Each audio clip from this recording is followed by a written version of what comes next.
is Ania P. Ayaras, and I am a nursing student from LPU St. Cabrini School of Health Sciences. So today, I will be doing the surgical hand hygiene.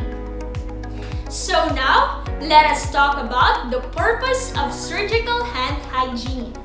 First, the hands are the conduits for almost every transfer of potential pathogens from patient to another, from a contaminated object to the patient, or from staff member to the patient. Second, to protect the patient from nosocomial infections, and hand hygiene must be performed. First, assemble the equipment: soap or antiseptic solution, paper tissue or a sanitized towel, disposable sponge brush, and running water. The nurse should be dressed appropriately to enter the operating room. Generally, the nurse must wear surgical scrubs, cap or hood with hair tied up if necessary, face mask, and a footwear such as clogs. Because wearing surgical attire prevents bringing outside organism into the area.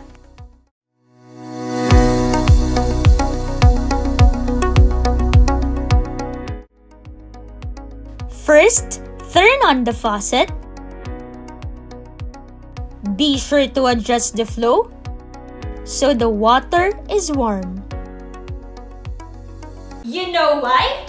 Because warm water removes less of the protective oil of the skin than hot water.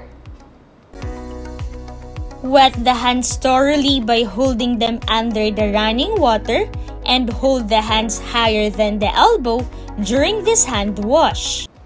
In this way, the water runs from the area that has the fewest microorganisms to areas with a relatively great number.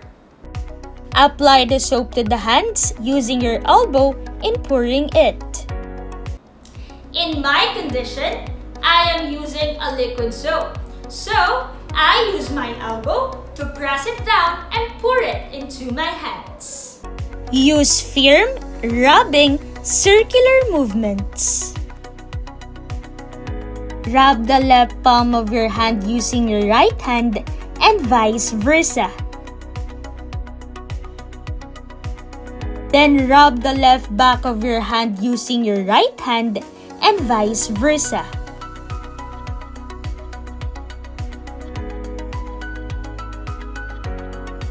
Of course, be sure to include the heel of the hands. And don't forget to rub each of your fingers.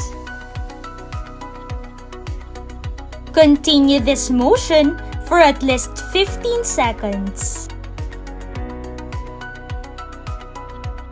Then rub your left wrist up to your elbow using your right hand and vice versa.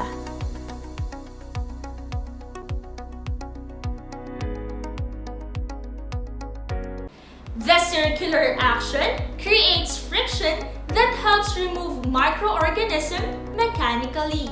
Rubbing the fingers and thumbs cleans the interdigital spaces. Oops! Don't forget to rub the fingertips against the palm of the opposite hands.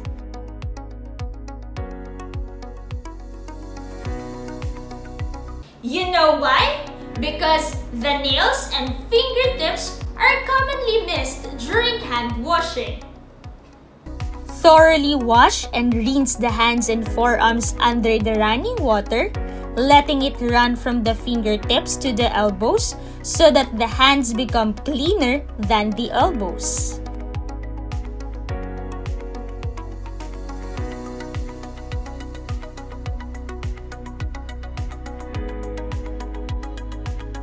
Get your sponge and pour a liquid soap into it. And moisten it by squeezing and releasing it. Scrub the nails of the hands in a total of 30 strokes.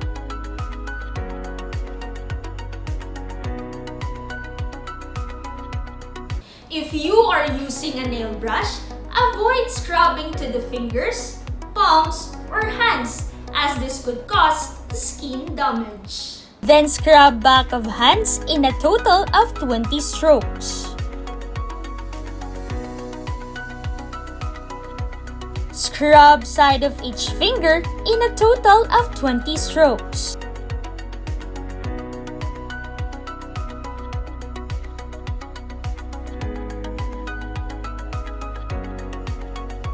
And then scrub the palm of the hands in a total of 20 strokes.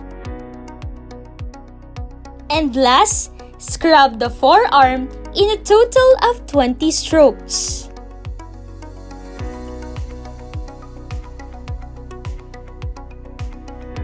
And just repeat the same steps for the other hand.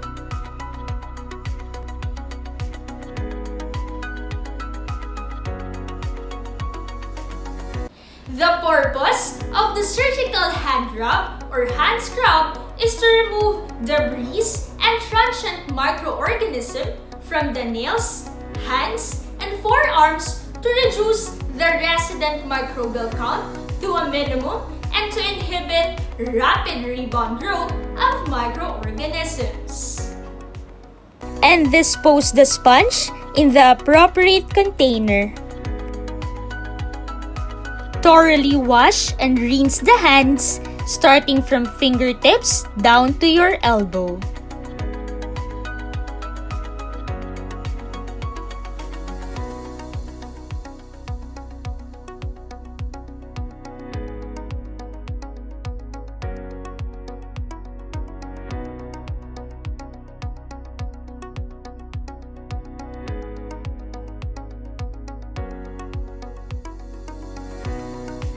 Get some tissue and thoroughly pat dry the hands and arms.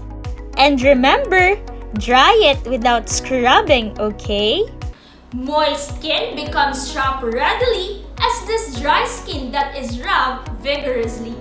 Chapping produces lesions. And discard the paper tissue into the appropriate container.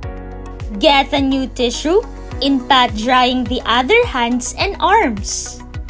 And yes, dry it without scrubbing. And discard the tissue into the appropriate container. To avoid spreading of germs. Turn off the water using your elbow instead of your hands. We're done! And that ends my written demonstration about the surgical hand hygiene. I hope you learned something new from me today. I hope to see you next time in my another written demonstration. Once again, this is Adia Piageras, a nursing student from LPU St. Cabrini School of Health Sciences. Thank you for watching!